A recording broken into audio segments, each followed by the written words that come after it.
لقمان حکیم رحم الله چې یو لوی ولی د الله تیر شوی دی. په ولایت یې تمام علماو اتفاق دی. بعضې علما وایي د خدای نازولی و پیغمبر وی په رنګ تک تور لقمان حکیم رحم الله. خو په ولایت کې د هیڅ شک نشته یو صورت د په نامه په قرآن عظیم شان کې د الله په عظیم کتاب کې الله رب العزت نازل کړی دی او موجود دی. تاسو هم خامخا لیدلی سوره لقمان. کم صورت د خپل بچی ته وام انسانان ته خورا ډیر ښه پندونه کړي دي، ډیر ښه نصیحتونه یې ورته کړي دي. که موږ په غوږ ونیسو بچی ته وایي او پلای بچی د دې دنیا مثال دی لکه د یو ډیر ژور لوی سمندر. په دې سمندر کې خورا ډیر خلک غرق شوي دي. بچی د دې سمندر د بچاو لار هغه د تقوا کشتۍ ده.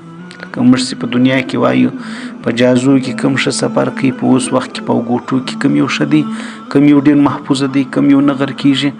بچی په دنیا په دې سمندر کې تقوا نه بغیره انجام به اخر ته د انسان غرق کېدل وي. داسې تقوا انتخاب کړه، داسې پرهیز انتخاب کړه چې د هغو تخت ایمان وي. ای بچی چې د هغو بادبان توکل علی الله وي، د هغو خرچه نیک عمل وي. کېدای شي انسان ته نجات حاصل شي که نه. په دې دنیا کې په دې سمندر کې خورا انسانان ډېر غرق شوي دي. بیا ورته بچی د پلار ول د خپل اولاد لپاره، د مشل رټل د خپل کشر لپاره د مثال لري. لکه کشت او کرونده، فصل، باغ، ونه، هغو ته چې انسان انبار ورکوي، ښه یې په وخت اوبه ورکوي، د هغو خیال ساتي، نو څه پیدا ورته کوي که نقصان ورته نه پیدا. بیا ورته بچی د پوره لرې ځان وسوه. پور د ورځې دا د ضلالت سبب ګرځي او د شپې غم دی، فکر دی، څه به کېږي، وټې مې پرسو ونسو پره د شپې د پریشانۍ سبب جوړي دغه پور. بیا ورته ای بچی په الله باندې دومره امید وتړه، الله ته دومره امیدواره سه، د الله په رحم و کرم باندې دومره نظر ساته چې چیرې تاجري د خدای پر نافرماني نه کړي. بېشکه الله ډېر مهربانه دی، دغسې قهار هم دی، دغسې رانیونکی هم دی، سخت رانیونکی هم دی. او دومره د الله څخه وډارېږه چې چیرته تا ناامیده نه سي، چې تا مایوسه نه کړي. دومره د الله څخه بیریږه.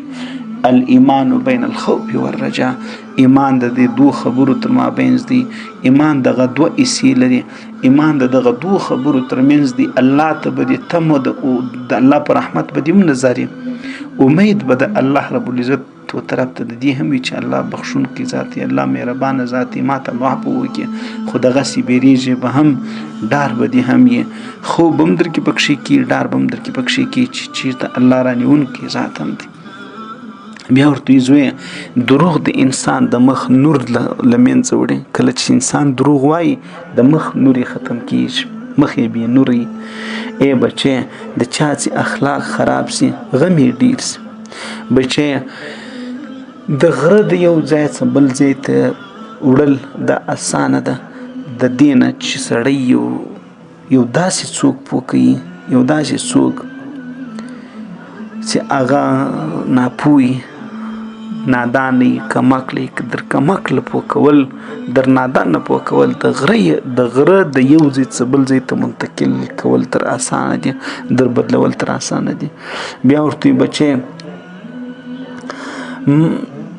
ما ډیر درانه خرونه، ډبرې او کاڼې پورته کړي دي، ما درانه بارونه پورته کړي دي، لیکن ما ته د هیڅ شي بوج دومره دروند نه دی معلوم سوی لکه څنګه چې د یو بد امسایې ښه امسایتوب د خلکو سره کوه. او ما ترخه نه ترخه شیان څه کړي دي، خو ما دومره تریخ شی نه دی څکلی لکه څومره چې محتاجه ده. خدای دې بل چاته مه محتاجه کوه. بیا ورته ای بچی نو ورته وایي ما د ترخو څه ترخه شیان څکلي دي، خو دومره تریخ نه لکه کوم چې سړی بل چاته محتاج سي. ای بچی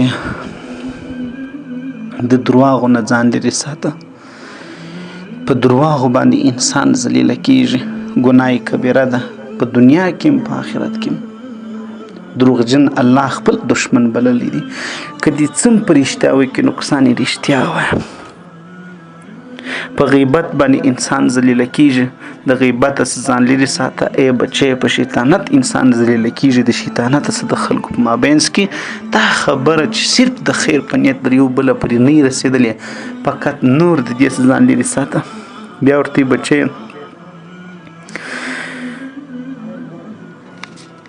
په جنازو کې شرکت کوه، په ودو کې شرکت مه کوه، ځکه جنازې تا ته آخرت در یادي. او ودونه په ودو کې شرکت مه کوه، دا تا ته رغبت د دنیا در زیاتوي.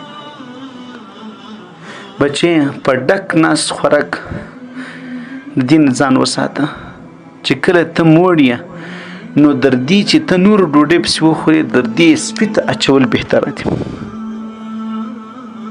بچې دومره هم مه ترخېږه چې څوک ته توکي، او دومره هم مه خوږېږه چې څوک دې تیر کړي. بس در مابینځ حال.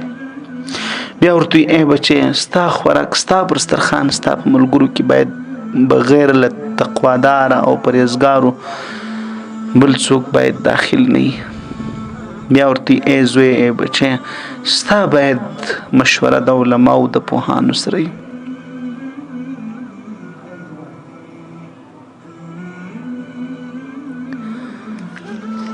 بیا ورته زوی بچې ته چې د چا سره دوستي کوې تعلقاتو سره ساتي، یو ځل یې په غوسه کې هم تجربه کړه. که په غوسه کې در سره انصاف کوي دا سړی د دوستي وړ دی، که نه د دې سړي در دوستي تېرېږي. ورته وایي که چیرې دې خبرې ښې وې او ستا تندی ورین ولو، مخ دې پراخه ولو، مخ دې کشاده ولو، یعنی مثال هغه سړی چې وایي ښه څهره، مثال دا مطلب، نو د خلکو لپاره به ته د هغه چا نه زیات محبوبه یې چې هغه ورته مال او عطاوې ورکوي، خو بد اخلاقه وي. ستا اخلاق شو خبرې دې خوږې وي، ته به د خلکو لپاره در هغه چا زیات محبوبه یې، زیات به ورته خوښ یې چې خلک ورته عطاوې ورکوي. بیا ورته ای بچې د خپلو دوستانو او قریبانو سره داسې واوسېږه لکه ستا چې و دوی ته هېڅ ضرورت نه وي. داسې اوسېږه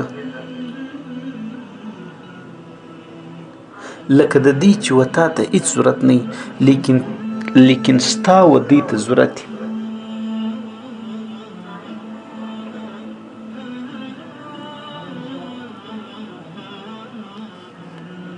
بیا ورته بچې خبرې ډېرې ارزښت لري.